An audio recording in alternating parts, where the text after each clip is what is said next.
you feel about people and how you treat people is a direct reflection of you and how you feel about yourself.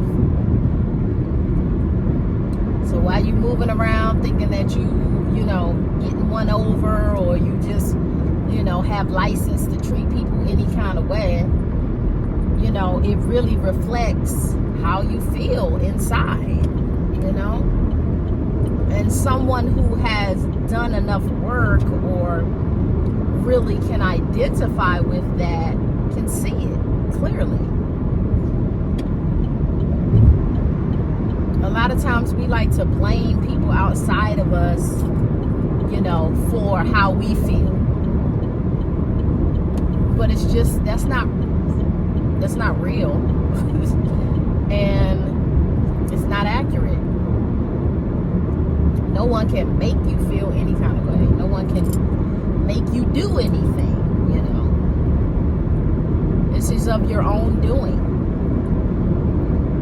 And if you're really honest with yourself and you're really doing this internal self, you know, mastery kind of work, then you would want to look at yourself. You would want to direct everything to you so that you're all the way in your power.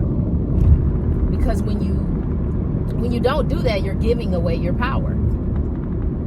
You're not showing up for yourself. You're giving away your power. You're giving them all of your energy, you know, so you're giving your energy away, which is giving your power away, you know, and you're not holding space for yourself, you know, and you're just not being honest, you know.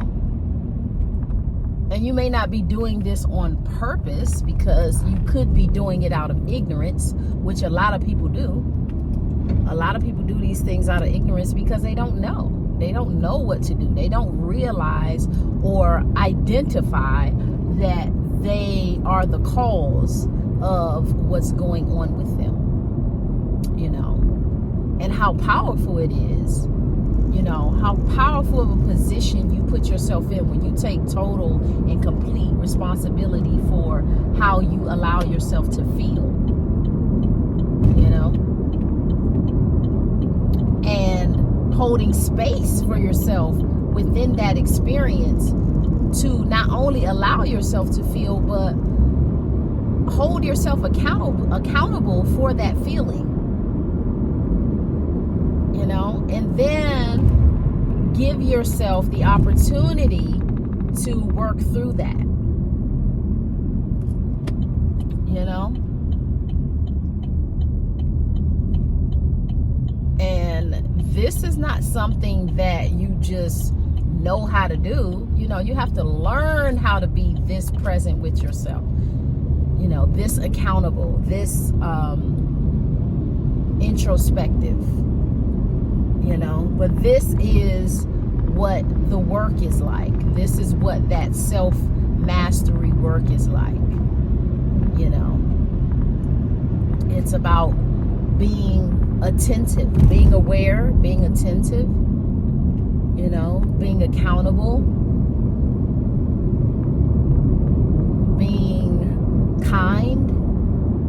Because a lot of times we're not kind to ourselves, you know. A situation triggers us, someone triggers us, you know, we have a triggering moment and we begin to talk. We have this inner dialogue that isn't kind, you know, it's not pleasant and it's not kind, you know, and it's because I feel like that's the verbal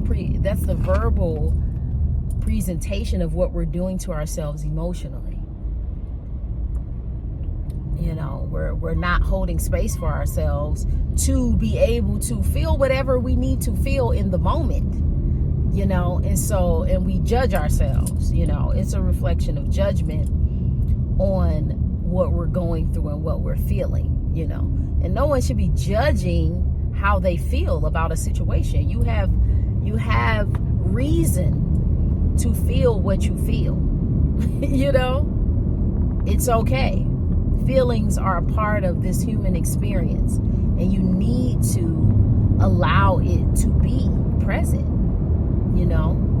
And it's not going to always necessarily feel good, but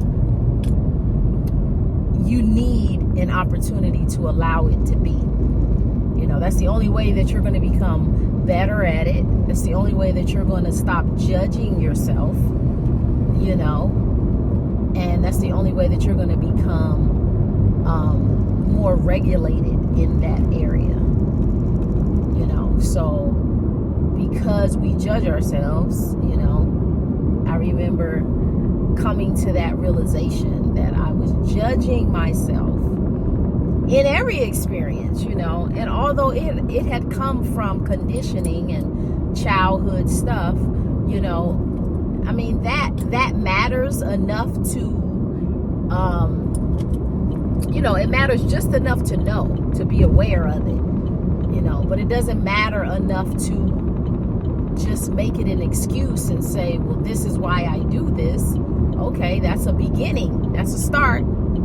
This is why I do this. Now what? You know, now what? What are you going to do with this information? What are you going to do with this feeling, this thought process? You know, it's now up to you to do something with this, and you have to make it work for you, not work against you. You know, you want your thoughts and your emotions to work with you and for you, not against you. So this is why you want to become aware of how you think and how you feel, so that when you realize that you have these thoughts that don't do that, or these feelings that don't do that, then you can begin the process of reprogramming yourself in order to become in more alignment with better thoughts and better emotions, you know.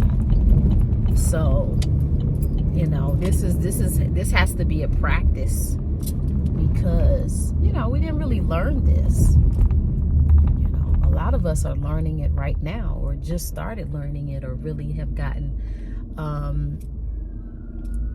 you know, into the practice of it, or the knowing of it. You know, it's one thing to know it, to just say it, you know the theory of it, or the dialogue around it, but it's another thing to actually apply it, use the application of it in your everyday life.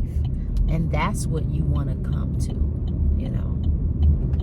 You want to get to that point to where it's a part of your life. This is how you communicate with yourself, because this is going to be the difference of you creating the world that you desire and the world that you don't desire.